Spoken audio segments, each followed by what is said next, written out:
दिया है संभालोगे तुम।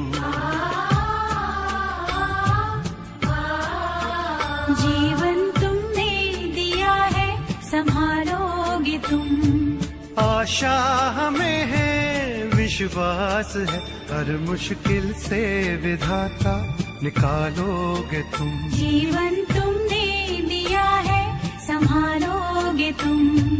आशा हमें है, विश्वास है, हर मुश्किल से विधाता निकालोगे तुम। जीवन तुमने दिया है संभालोगे तुम।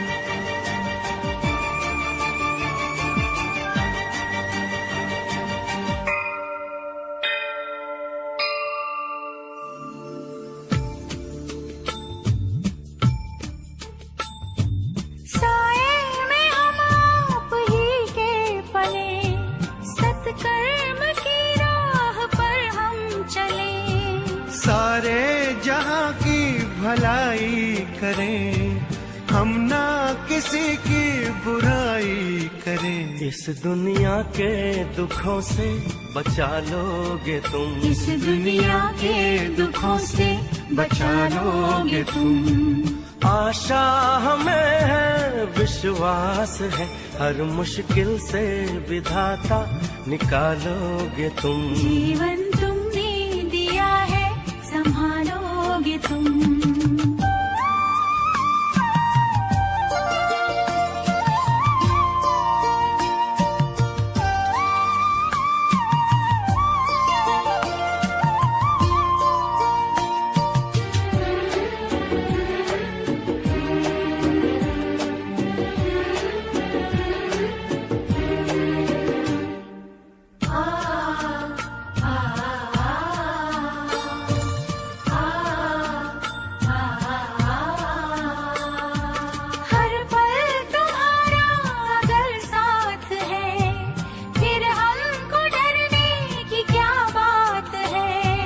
कठिनाइयों से न हारेंगे हम, तुमको हमेशा पुकारेंगे हम। अपने गले से हमें भी लगा लोगे तुम। अपने गले से हमें भी लगा लोगे तुम।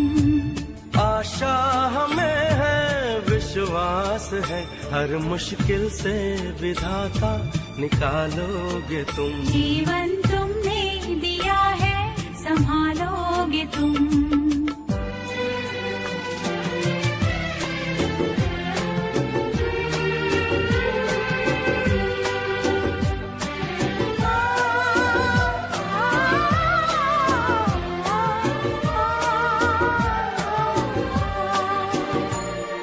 छाया कहीं तो कहीं धूप है नाम कितने कई रूप हैं। हर शय में तुम हो समाए हुए, हम सब तुम्हारे बनाए हुए। हम जो रूठे कभी तो मना लोगे तुम। हम जो रूठे कभी तो मना लोगे तुम। आशा हमें है, विश्वास है, हर मुश्किल से विधाता निकालोगे तुम। जीवन तुमने दिया है संभालोगे तुम।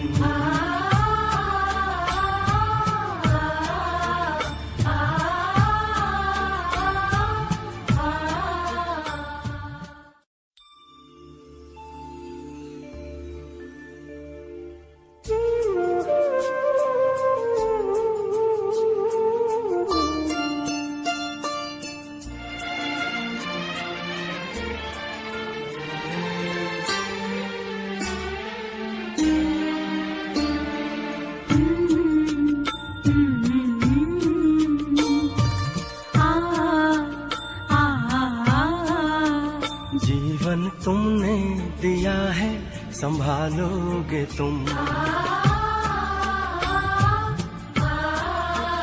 जीवन तुमने दिया है संभालोगे तुम। आशा हमें है, विश्वास है, हर मुश्किल से विधाता निकालोगे तुम। जीवन तुमने दिया है संभालोगे तुम। आशा हमें है, विश्वास है, हर मुश्किल से विधाता निकालोगे तुम। जीवन तुमने दिया है संभालोगे तुम। Om Shanti. Sweet morning to everybody, all my spiritual brothers and sisters. You're most welcome to the valuable classes on human values, that too divine values. This program will run in Oriya on every Sunday at 10:30 a.m. You may subscribe PURC BAM channel in YouTube for future information. Program is arranged at Prabhu Upahar Retreat Center, PURC, Barampur, organized by Prajapita Brahma Kumaris Ishwarya Viswavidyalaya, Shanti Kund, Giri Road, Barampur. Pin code is 76005. Contact number 8847-855-913 and 934-808-6178. Aim of the program is to serve humanity through Raj Yoga meditation. Thank you.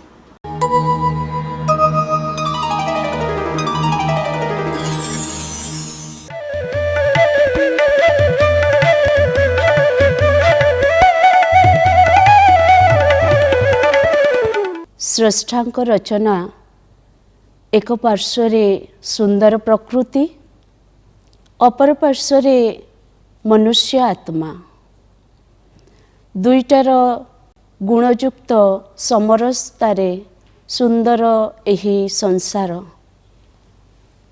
किंतु वर्तमान समय को देखा गले जेहेतु मूल्य जीवनर मूल आधार अटे, किंतु मनुष्य ताठारु दूरे जाइछि, तेणुकरी ताको प्रकृति ठारु मध्य शिखिबा को हबो, निज भीतर को मध्य निरीक्षण करिबा को हबो।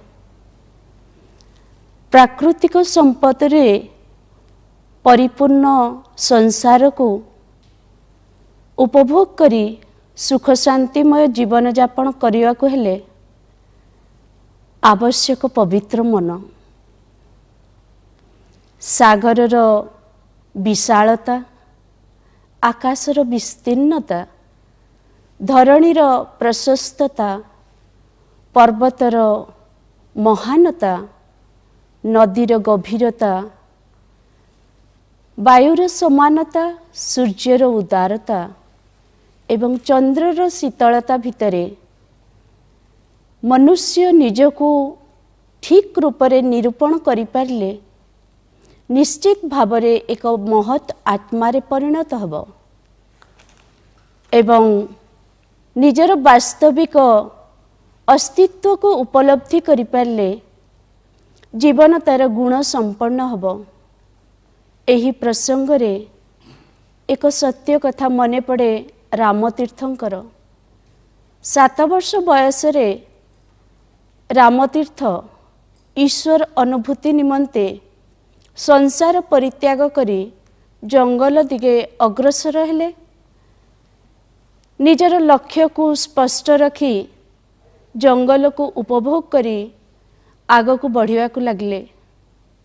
धीरे धीरे संध्या आसी पहुँचला। हठात सिंहर गर्जन रे रामतीर्थंक मनरे भय जागृत हैला, किंतु से निज भितरे साहस को संचार करी विचार विमर्श करिया को लगले। विचारर पुंजी उदय हैला। जंगलर राजा सिंह हेले निज मनर राजा मु आत्मा अटे।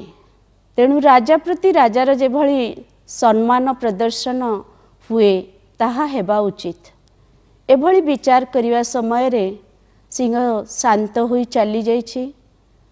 तद्वारा रामतीर्थंक मनरे अदम्य खुशी सह आत्मबलर जागृत है, निज उपरे विश्वास जमिला, आत्मज्ञान बोध है। परवर्ती समय रे निष्ठा तपस्या दृढ़तार आधार रे से परम तपस्वी रे परिणत हेले। ठीक से भली मनुष्य भितरे वास्तविक आत्मज्ञानर उदय हेले स्थान काल पात्र परिवेश परिस्थिति एवं निजर आवश्यकतार अभाव थिले मध्य धर्म जाति वर्ण आदि आदिर प्रतिबंधक धीरे धीरे संकीर्ण हेब एवं ता साथे साथे गुणर विकास घटिब। मनुष्य भितरे थिबा साधारण प्रकृति ईर्षा द्वेष प्रतिशोध अभियोग घृणा संदेह आदि आदि लोप पाइबाकु लागिबो। निज उपरे लक्ष्य देले प्रकृति गुणर विकास हेई पारिबो एवं जीवन मध्य मूल्यवान हेब। एही मूल्यबोध मूल्यनिष्ठ जीवन को स्थायी रूप से रखा हेले आमको हीराराज कोहिनूर भली तेजियान हुई सदा रहिबाको हेब। तिले मात्र मलिन कलुषित कलंकित न होई निजर गुण को आभूषण रूपे व्यवहार करियाको हेब। एही प्रसंग रे मने पड़े एक सत्य कहानी। ग्वालियर राणी थरे ट्रेन जोगे यात्रा करुथिले। शीत दिनर सकाळ हठात स्नान पाई गरम पानीर आवश्यकता को अनुभव करी प्लेटफॉर्म उपरे बुलुथुबा गरीब बालक को इंगित कले। बालकटी राणीकर भाषा को पूर्ण करिबारु राणी प्रीत होई तांकु एक उपहार प्रदान कले। ट्रेन चलीगला। बालकर हाथ रे एक सुंदर तेजियान पत्थर। कौतूहल जात है। धीरे धीरे से बणिया निकट को जाई प्रकृति यह कौन जानिबा पाई पहुँचला। बणिक तार बणिया तार मूल्य 10 टंका बोली कहिले। बालकटी अन्य बणिया निकट रे पहुँचला। द्वितीय जनक कहिले 100 टंका हेब। बालकर बुद्धिर विकास होबाकू लागिला। धीरे धीरे गभीर भाव में चिंता करने लगिला जे प्रकृत रे एही उपहारटी कौन, यार मूल्य केते। तृतीय बणिया उत्तर देला जे कहारी को यह बिक्री करिबो नाही, किंतु जदि बिक्री करिया को चाहुच ताहेले मु तुमको 2000 टंका देबी।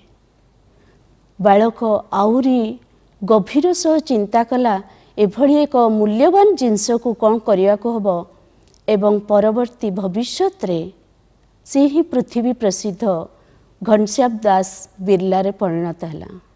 कहिबार तात्पर्य या मनुष्य भितरे जो चैतन्य अजर अमर अविनाशी अदृश्य शक्ति आत्मा विद्यमान ताहार अंतर्निहित गुण और शक्ति को उपलब्धि करि पारले मनुष्य निश्चित भावरे देवतुल्य हेब।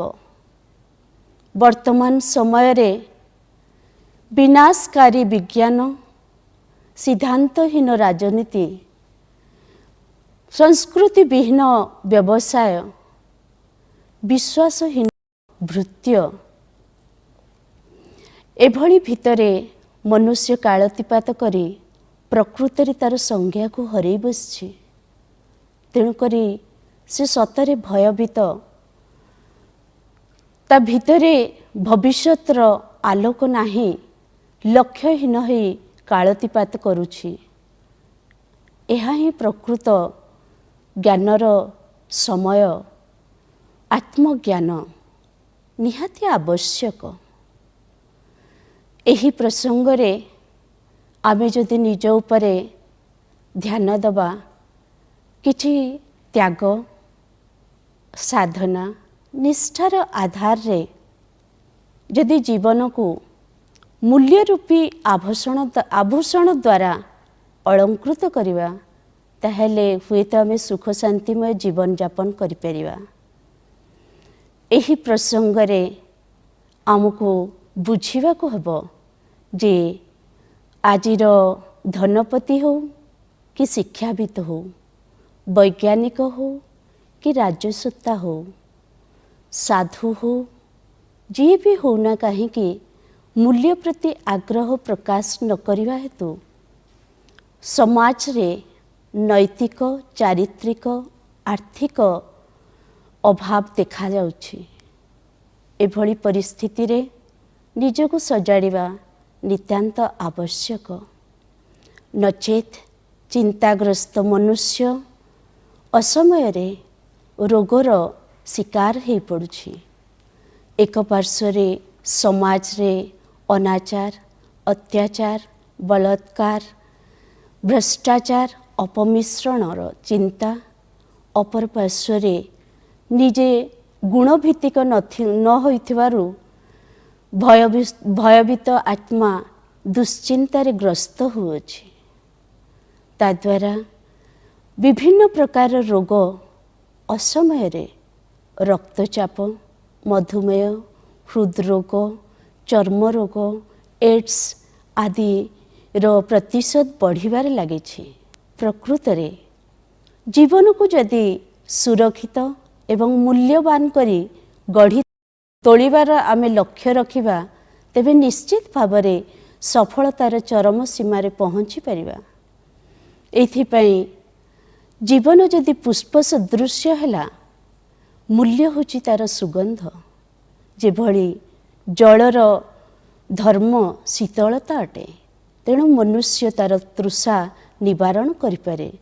ଠିକ୍ ସେଭଳି ମନୁଷ୍ୟର ଜୀବନର ଶୋଭା ଓ ଶୃଙ୍ଗାର ମୂଲ୍ୟ ଅଟେ। ପ୍ରକୃତରେ ମୂଲ୍ୟକୁ କିଭଳି ଆମେ ବୃଦ୍ଧି କରିପାରିବା, ତାହାର ସହଜ ପଦ୍ଧତି ମଧ୍ୟ ରହିଛି। ଜୀବନରେ ABCD 4ଟି ଶବ୍ଦ ପ୍ରତି ଧ୍ୟାନ ଦେଲେ ଆମେ ଆମର ଗୁଣ ବା ମୂଲ୍ୟର ବିକାଶ କରିପାରିବା। ଆୱେୟାରନେସ୍ ଯଦି ସଦା ସ୍ମୃତିରେ ରୁହେ, ମୋତେ ଗୁଣନିଷ୍ଠ ଜୀବନଯାପନ କରିବାକୁ ହେବ। ବି ବାଲାନ୍ସ, ସଂକଳ୍ପ, ବଚନ, କର୍ମରେ ସନ୍ତୁଳନ ରହିଲେ ନିଶ୍ଚିତ ଭାବରେ ଜୀବନ ସାକାରରେ ସୁଖମୟ ହେବ। ସି ଚେୟାରଫୁଲନେସ୍, ହର୍ଷିତ ମୁଖତା ସମସ୍ତ ଗୁଣର ଆହ୍ୱାନ କରେ। ଡି ଡିଟରମିନେସନ୍, ଦୃଢ଼ତା ସଫଳତାର ଚାବି ଅଟେ।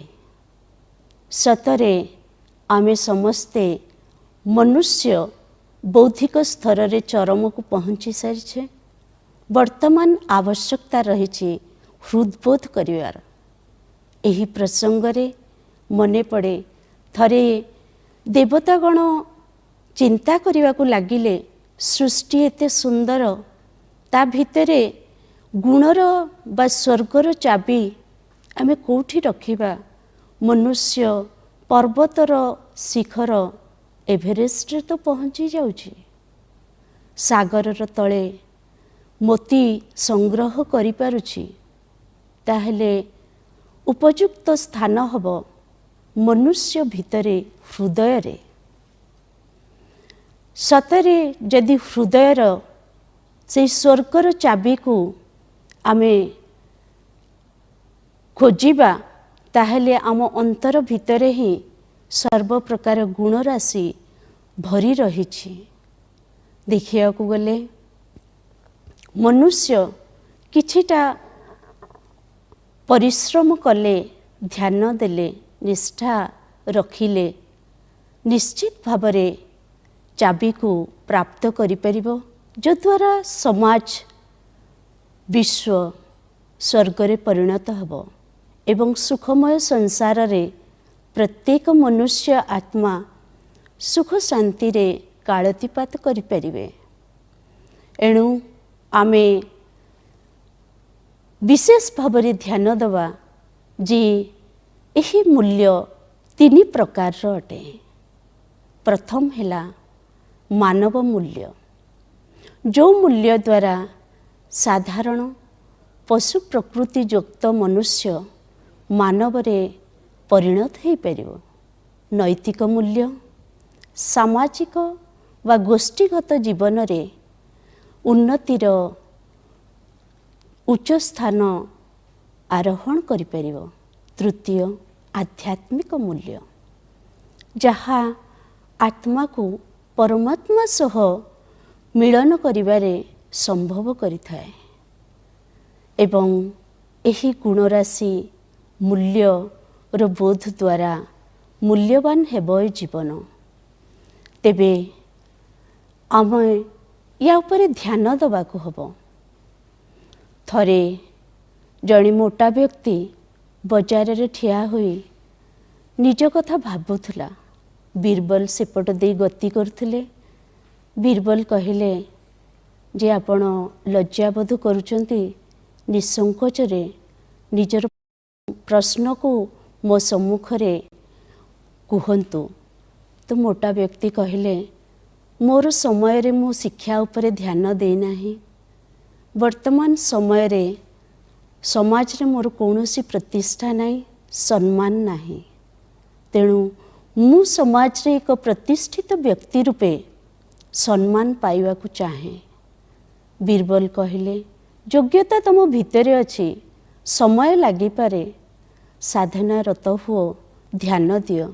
ମୋଟା ବ୍ୟକ୍ତି କହିଲେ, ମୋ ଭିତରେ ଧୈର୍ଯ୍ୟ ନାହିଁ, ମୋତେ କମ୍ ସମୟରେ ଏହି ପାଣ୍ଡିତ୍ୟର ସମ୍ମାନ ପାଇବାକୁ ଇଚ୍ଛା ଅଛି। ତ ବୀରବଲ ତ ବୁଦ୍ଧିଜୀବୀ, ସେ କହିଲା, ଠିକ୍ ଅଛି, କାଲି ସକାଳେ ବଜାରରେ ଆସି ତୁମେ ଠିଆ ହେବ। ମୋର କେତେଜଣ ବ୍ୟକ୍ତି ତୁମକୁ ପଣ୍ଡିତ ମହାଶୟ ବୋଲି ସମ୍ବୋଧନ କରିବେ। ମନେ ରଖ, କ୍ରୋଧ କରିବ ନାହିଁ କିମ୍ବା ତାଙ୍କୁ ପ୍ରହାର କରିବ ନାହିଁ। ସତରେ ସେମିତି ହେଲା। ବୀରବଲଙ୍କ କିଛି ବ୍ୟକ୍ତି ଠିଆ ହୋଇ ପଣ୍ଡିତ ମହାଶୟ କହିବାକୁ ଲାଗିଲେ। ମୋଟା ବ୍ୟକ୍ତିକୁ ଦେଖି ଅନ୍ୟମାନେ ମଧ୍ୟ ପଣ୍ଡିତ ବୋଲି ସମ୍ବୋଧନ କଲେ, କିନ୍ତୁ ସେଥିରେ ଅଟହାସ୍ୟ ଥିଲା, ବ୍ୟଙ୍ଗ ଥିଲା। ମୋଟା ବ୍ୟକ୍ତି ପ୍ରକୃତରେ ବିରକ୍ତ ହୋଇଗଲେ। ତାପରେ ସେ ମନେ ମନେ ଏମିତି କିଛି ଦିନ ଚାଲିଗଲା। ଯେତେବେଳେ ଲୋକ ତାଙ୍କୁ ଦେଖନ୍ତି, ବ୍ୟଙ୍ଗରେ ପଣ୍ଡିତ ବୋଲି ସମ୍ବୋଧନ କରନ୍ତି। ପ୍ରକୃତରେ ମୋଟା ବ୍ୟକ୍ତି ନିକଟରେ ନିଜର ଶିକ୍ଷାଗତ କୌଣସି ଯୋଗ୍ୟତା ନଥିଲା। ତେଣୁ ସେ ପରେ ବିରକ୍ତ ହୋଇ ବୀରବଲଙ୍କୁ କହିଲା ଯେ ମୁଁ ଏଇ ମିଥ୍ୟା ସମ୍ମାନରୁ ନିବୃତ୍ତ ହେବାକୁ ଚାହେଁ। ବୀରବଲ ସମାଧାନରେ କହିଲେ, ତୁମେ କିଛି ସମୟ ପାଇଁ ଏ ସ୍ଥାନ ଛାଡ଼ିକି ଚାଲିଯାଅ। ଠିକ୍ ସେଭଳି ଜୀବନରେ ଯେଉଁ ମୂଲ୍ୟ, ତାହା କୌଣସି ବାହ୍ୟ ପ୍ରଦର୍ଶନରେ ନଥାଏ, କ୍ଷଣିକ ବା ମିଥ୍ୟା ପ୍ରଦର୍ଶନରେ ନଥାଏ। ଏହା ପ୍ରକୃତରେ ସକାରାତ୍ମକ ବୃତ୍ତିର ଆନ୍ତରିକ ସୌନ୍ଦର୍ଯ୍ୟ ଅଟେ।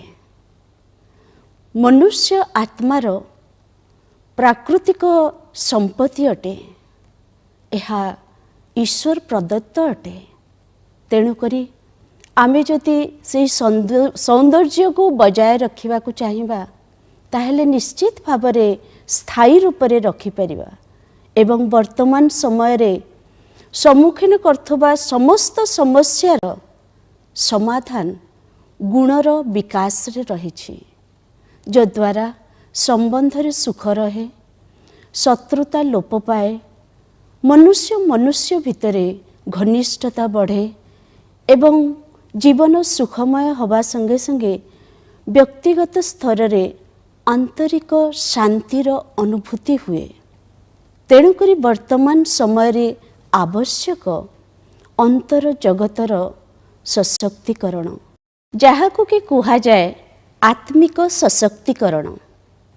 ପ୍ରକୃତରେ ଆଧ୍ୟାତ୍ମିକତା ଭିତରେ ହିଁ समस्त प्रकार आत्मार बोध गुण और शक्तिर विकासर पंथा रही एवं ताकू जदि मनुष्य हृदबोध करिपारिबो निजको सशक्त सदा आजीवन करिपारिबो। प्रकृत रे जदि आमे आमर पुराण बा इतिहास को खोलिबा ताहेले जानी परिबा इब्राहिम समानता बा भ्रातृत्व भावरु जात हिची इस्लाम धर्म। ठीक से भली दया और करुणा गौतम बुद्धंक जीवन रे सृष्टि कला बौद्ध धर्म। अहिंसा और क्षमा महावीर को जीवनर गुण आरंभ करिछि जैन धर्म। जीशुख्रीष्ट जीवन रे सेवा मनोवृत्ति और समस्त प्रति प्रेम सारा विश्व रे प्रतिष्ठा कला ख्रीस्टियान धर्म। ठीक से भली स्वामी विवेकानंदंकर जीवनर त्याग एवं आत्मविश्वास तांको विश्व प्रसिद्ध करथिला। महात्मा गांधींकर सत्य और अहिंसा नीति भारतर 300 वर्षर पराधीनतारू स्वाधीनता आस्थिला। दानवीर राजा हरिश्चंद्रଙ୍କ जीवन स्वर्ग प्राप्ति लाभ करथिले केवल सत्य और दान द्वारा। ठीक से भली जदि आमे देखिबा सेमानक जीवनर गोटे दुईटा गुणर पूर्ण प्रकाश हवा द्वारा आज आम निकटरे चिर स्मरणीय एवं आध्यात्मिकतार आधार रे जदि आमे आत्मार 7टी गुण ज्ञान पवित्रता प्रेम सुख शांति आनंद एवं शक्तिरु जात 36टी मूल्य तथा 8टी शक्तिरु जात 18टी शक्ति एही मौलिक गुण और शक्तिरु आमे निश्चित भावरे आमर जीवन को मूल्यनिष्ठ करी गढ़ी पारिबा एवं एही विश्व दुखमयरु सुखमय स्वर्गरे परिणत हेबो। एही शिक्षा ईश्वरीय विश्वविद्यालय रे निजे परमात्मा पिता साकार माध्यम प्रजापिता ब्रह्मांक द्वारा वर्तमान मध्य प्रदान करुछन्ति जहा आम समस्तंकर शिक्षणीय अटे। ओम शांति। ओम शांति। वर्तमान आमे आधा घंटा धरी मूल्य भित्तिक जीवन उपरे शुणुथिले एवं निजर अंतर्निहित गुणराशि को स्मरण को करिबा ताको आत्मचिंतन कहा जाए, जहाँकि राजयोगर प्रथम भाग। आज आमे मेडिटेशन प्रैक्टिस करिबा अर्थात आत्मचिंतन करिबा।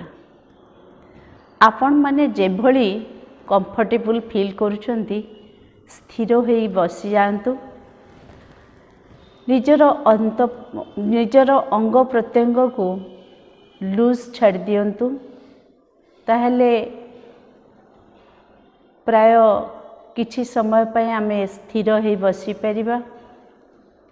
मेरुदंड को सीधा रखिबा। उन्मुक्त चक्षु रहु, मुह हस हस रहु, कारण आमे खुशी रे निज खुशी रे निजर भितरे थिबा गुण राशि को परिदर्शन करिबा। एही चिंतन र यात्रा आमर अंतर्मुखी कराए। अंतर्यात्रा कहिले त्रुटि हेब नहीं। नीरवता यार माध्यम एवं मनोबुद्धि को जागृत अवस्था रे रखंतु। एही भौतिक जगतर सांसारिक चिंताधारारू निजको विराम दे आमे वर्तमान अंतर्यात्रा प्रारंभ करिबा।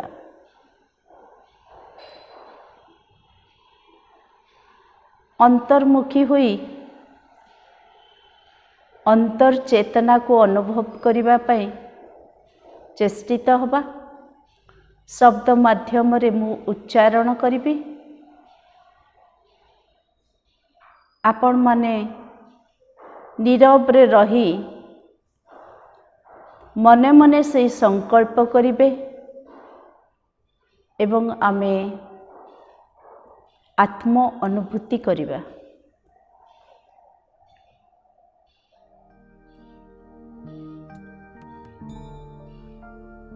संकल्पर धारा दियंतु। मु एक जीवंत शक्ति आत्मा सूक्ष्माति सूक्ष्म ज्योतिबिंदु स्वरूप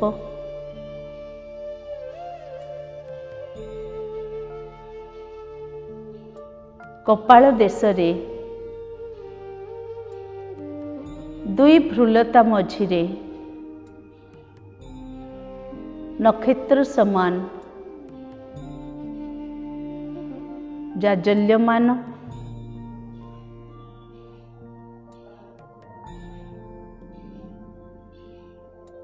अंतर्शक्ति हेले मध्य जीवंत हवा हेतु मु आत्मा संकल्पर आधार रे अनुभव करे। सही सूक्ष्म शक्ति को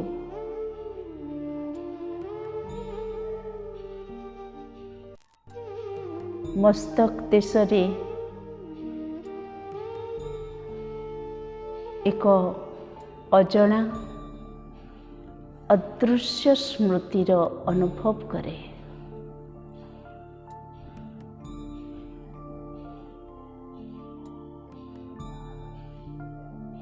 आत्मा एही सूक्ष्म चेतना को नहीं तैयारी मन बुद्धि और संस्कार। मन संकल्पर केंद्र जोठारे विभिन्न प्रकार संकल्प आसीबा सत्वे मु आजी आत्म अनुभूति पई संकल्प करूछि। बुद्धि निर्णयर केंद्र मु 10 मिनिट पई आत्मचिंतन करिबा निमंते निर्णय नेछि। संस्कार कर्म इंद्रियर शरीर द्वारा कर्म करिबार दक्षता को कहा जाए। आज मु स्थिर चित्त संगे स्थिर शरीर को रखी मु सुख शांति प्रेमर अनुभव करिबा पई एकाग्र हेउछि।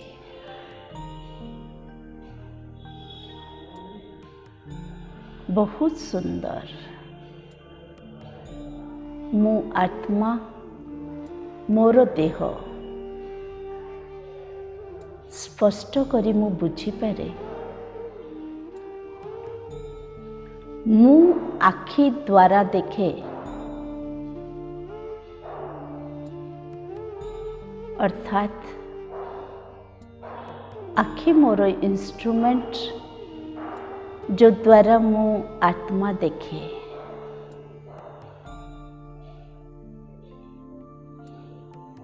ମୁଁ ଆତ୍ମା ମୋର ଆଖି। ଠିକ୍ ସେଇଭଳି ମୁଁ ଆତ୍ମା କାନ ଦ୍ୱାରା ଶୁଣେ।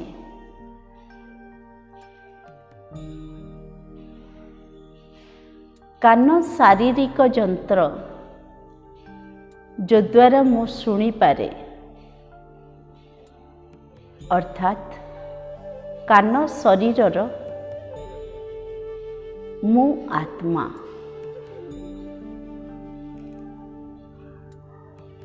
ହାତ ଦ୍ୱାରା କର୍ମ କରେ, ହାତ ଶରୀରର, ମୁଁ ଆତ୍ମା ନିର୍ଦ୍ଦେଶ ଦେଇ କର୍ମ କରାଏ।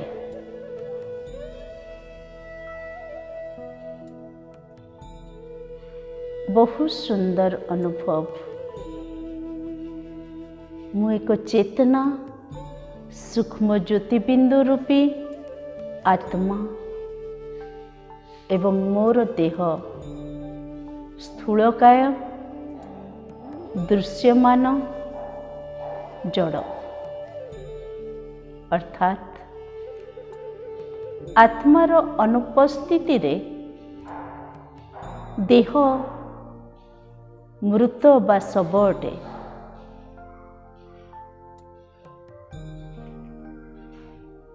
ଏଣୁ ମୁଁ ଶବ ନୁହଁ, ମୁଁ ଶବକୁ କର୍ମଶୀଳ କରିବା ବାଲା ଏହି ଜଡ଼ ଶରୀରର ମାଲିକ ଆତ୍ମା ଅଟେ।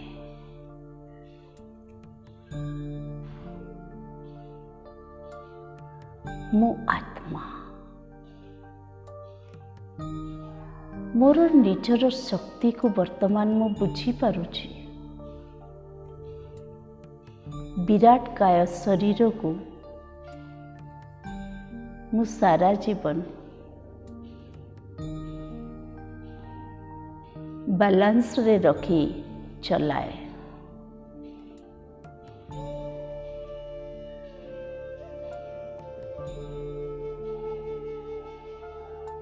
ଶରୀର ମୋର ସାଧନ,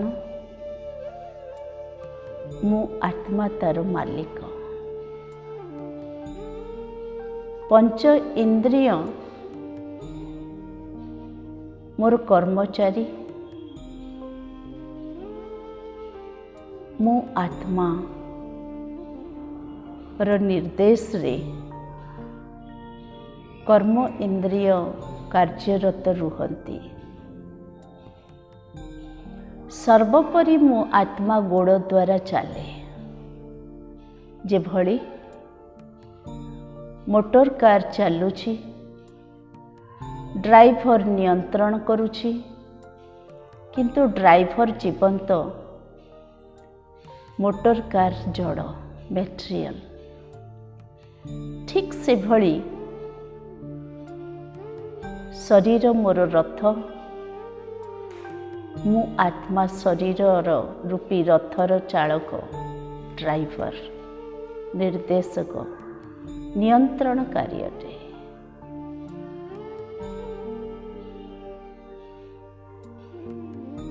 ବହୁତ ଖୁସିର ଅନୁଭବ ହେଉଅଛି। ଖୁସିରେ ମନଟା ହାଲକା ଫିଲ୍ କରେ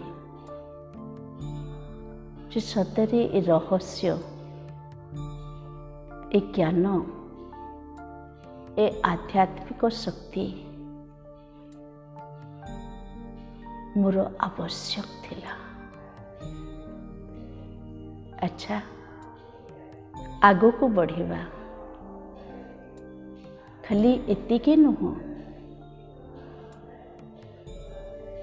ଯେଭଳି ଆତ୍ମା ଦେଖେ, ଶୁଣେ, କୁହେ, ଠିକ୍ ସେଇଭଳି ଆତ୍ମା ମନ ବୁଦ୍ଧି ଦ୍ୱାରା ସଂକଳ୍ପ କରେ, ଚିନ୍ତା କରେ।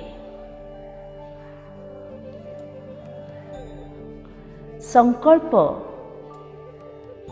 ପଜିଟିଭ ହେଲେ, କଲ୍ୟାଣକାରୀ ହେଲେ, ଆତ୍ମା ଖୁସିକୁ ବ୍ୟକ୍ତ କରେ ମୁଖମଣ୍ଡଳ, ଶରୀର ଦ୍ୱାରା। मनर संकल्प जेतेबेले नेगेटिव चले, प्रतिशोधमूलक चले, क्रोधयुक्त चले, आत्मा मस्तक रे ही भारीर अनुभव करे, अशांत हुए।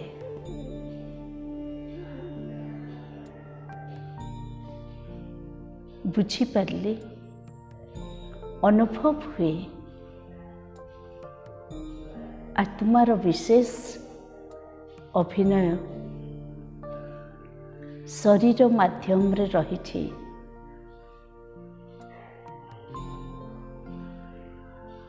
आउ टिके गभीर को जीवा। आत्मा एक आध्यात्मिक शक्ति, अजर अमर अविनाशी। अजर अर्थात वार्धक्य नहीं तार, अमर अर्थात तार जन्म मृत्यु नहीं, अविनाशी अर्थात ताहार क्षयक्षति नहीं। बुझी पारुछि मु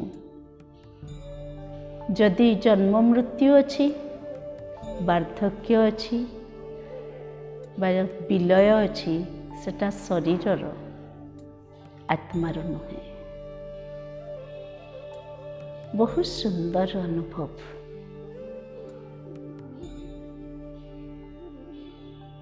सत्य को बुझिबा पाई मो भितरे आग्रह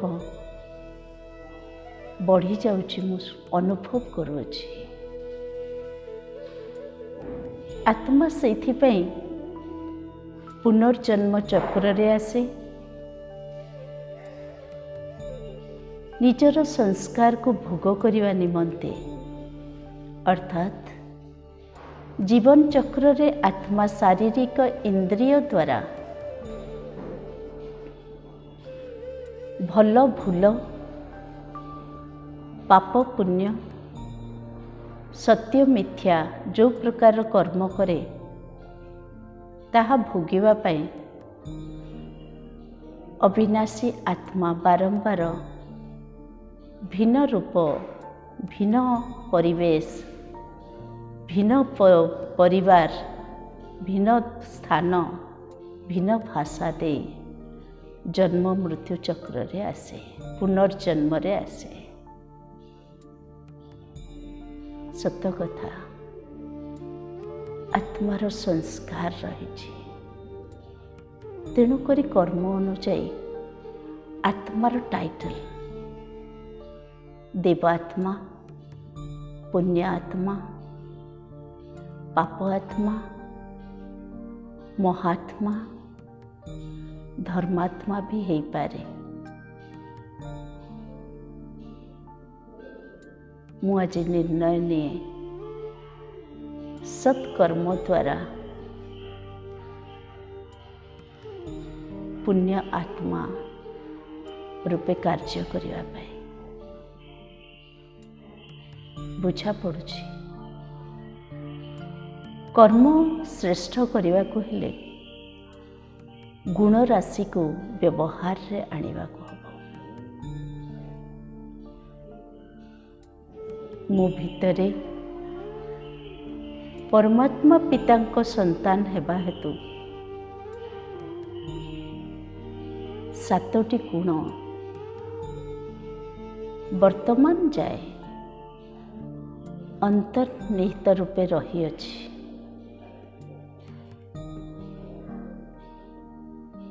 जेभली सत्यतार अनुभव द्वारा ज्ञान प्रति मु आत्कृष्ट होउछि, सत्य प्रति मु आत्कृष्ट होउछि, जे मु यार बारंबार अभ्यास करिबी। ये स्पष्ट करे मु आत्मा ज्ञान स्वरूप। ठीक से भली अन्य 6टी गुण हैला पवित्रता, प्रेम, शांति, सुख, आनंद और शक्ति।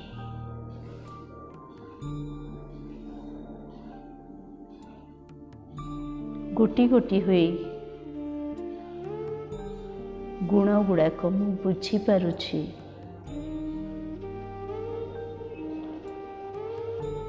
प्रेम जगार मो आत्मा घृणा को स्थान देइथिले, पवित्रता जगार कुटिलता जटिलता ईर्षा द्वेष को स्थान देइथिले, शांति जगार क्रोध को स्थान देइथिले, आनंद जगार पाप कर्म जो दुखी हो जाउथले। सूक्ष्म शक्तिर अनुभव वर्तमान करुअछि, किंतु दुर्बल शक्ति संकल्प द्वारा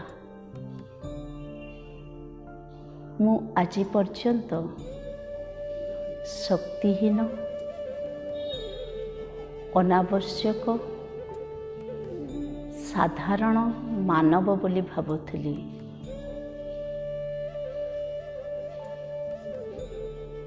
वर्तमान आत्मचिंतन द्वारा मुझे लुकायित शक्ति को अनुभव करुअछि। मु आत्मा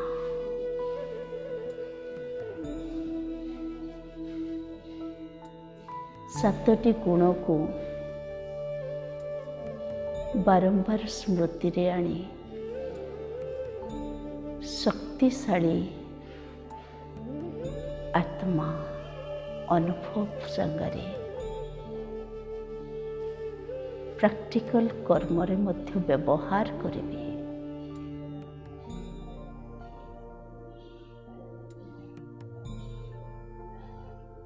मोर निज प्रति वर्तमान एक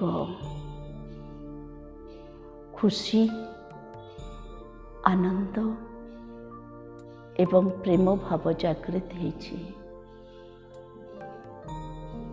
मु निश्चित भावरे नीरव रे एही आत्मचिंतन बारंबार अभ्यास करिबी, अनुभवी हेबी एवं पुण्य आत्मा रूपे निजको गढ़ी तोड़े।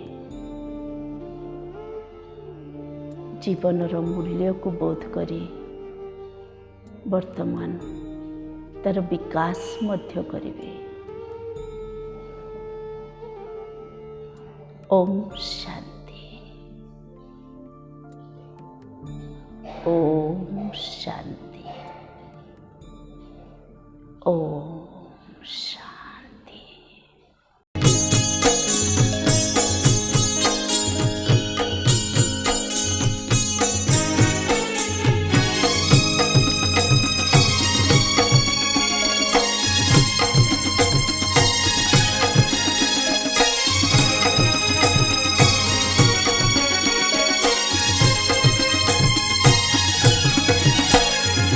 संगम जुग को बुझिले ताहार एबे नाही समतुल।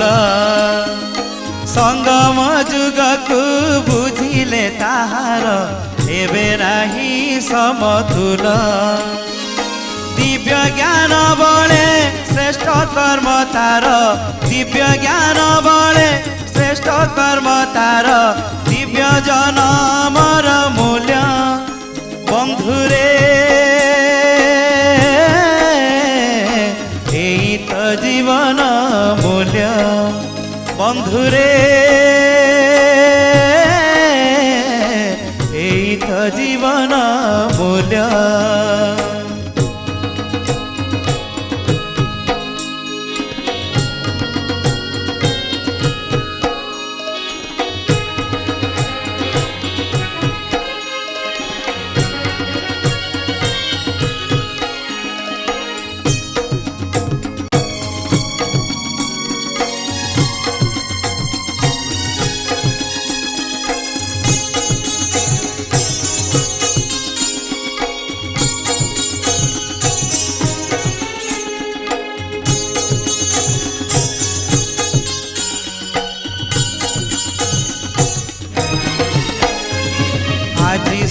समय को जानी जे पारुछि मुरली शुणुछि जिए पाद तले तार फूलर गालीचा विकार ता पाद धुए